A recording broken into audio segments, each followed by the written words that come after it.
Kindjach grosse verich gain. I have Pìos meatailt just urakam.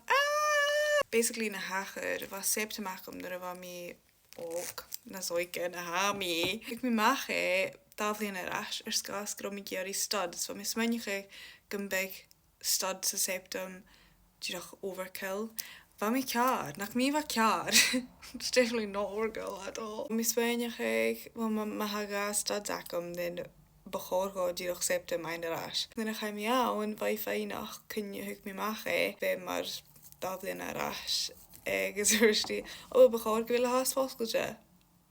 Is sé dábhlianna bhfuil gom like are you actually pulling my leg? Cha jawn díach leis a hoop agus bhristí like she broke my skin agus cha é seach.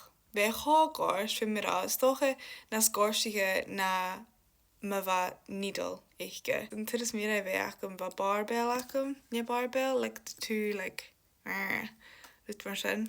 Ach ma mi just me cyn tyr y sio bachor o dirach hybain no iachyn cyw. Can you some kind of farach mi ein he costa dim urnen ach urnen ele like ha mi farach in violently sick that ha mi get there so I don't know. En ut ha gekindjach he fuer me is had 3 pieces meatailt na mron. So like your girl is going through it. Ach he alright. He Karen.